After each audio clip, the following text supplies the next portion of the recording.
Tariff एक तरह का टैक्स ही है जो कोई भी देश अपने आयात पर वसूलता है। ऐसा इसलिए किया जाता है ताकि ज्यादा से ज्यादा प्रोडक्ट उस देश की सीमा में बनाए जाएं। वहीं देश के कारीगरों, किसानों और व्यापारियों को किसी तरह का नुकसान न हो। इसके स्पष्टीकरण के लिए आइए चीन और भारत का उदाहरण लेते हैं। उदाहरण से समझें। विट्स की वेबसाइट के अनुसार भारत चीन से ज्यादातर वस्तुओं पर 30% टैरिफ वसूलता है। मान लीजिए चीन भारत को कोई वस्तु बेचना, निर्यात चाहता है तो भारत उस वस्तु को खरीदने, निर्यात के लिए उस पर टैरिफ वसूलेगा। टैरिफ एक तरह से निर्यातायात पर लगने वाला टैक्स ही है। अब भारत टैरिफ टैक्स इसलिए वसूल रहा है ताकि बड़े बड़े व्यापारी कम वस्तु अन्य देशों से खरीदे और ज्यादा चीजें भारत में ही बने। इससे भारत में रोजगार पैदा होगा और छोटे कारीगरों के हितों की रक्षा होगी। इस तरह से वो देश ट्रेड डेफिसिट को भी बनाए रखेगा। अब अमेरिका के रेसिप्रोकल टैरिफ के बारे में बात करते हैं। क्या है रेसिप्रोकल टैरिफ?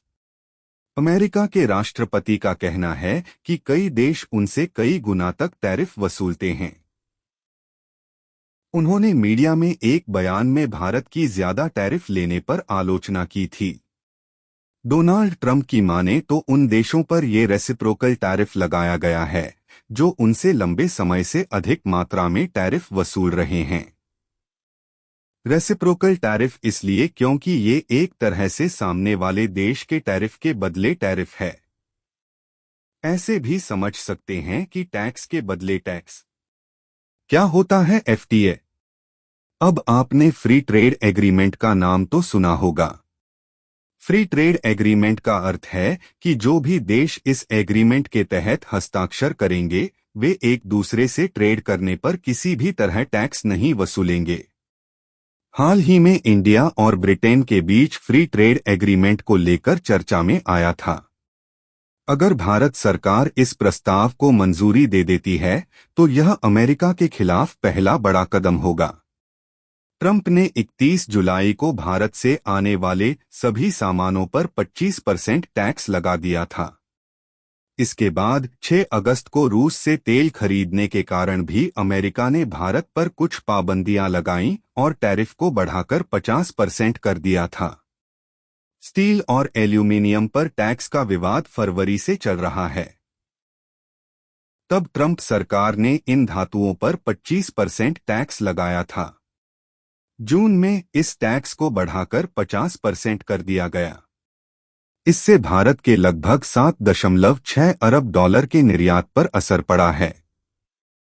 अमेरिका भारत को 45 अरब डॉलर से ज्यादा का सामान बेचता है। वहीं भारत अमेरिका को 86 अरब डॉलर का सामान बेचता था, लेकिन नए टैक्स लगने के बाद यह आंकड़ा बदल सकता है। अगर भारत जवाबी कार्रवाई करता है तो व्यापार का यह अंतर और भी बढ़ सकता है। फरवरी में राष्ट्रपति ट्रंप और प्रधानमंत्री नरेंद्र मोदी ने मिलकर व्यापार को 500 अरब डॉलर तक बढ़ाने का वादा किया था। उन्होंने यह भी कहा था कि दोनों देश मिलकर बातचीत करेंगे। लेकिन अमेरिका कुछ ऐसे क्षेत्रों में ज्यादा पहुंच चाहता था जिनमें भारत संवेदनशील है। इसलिए बातचीत रुक गई।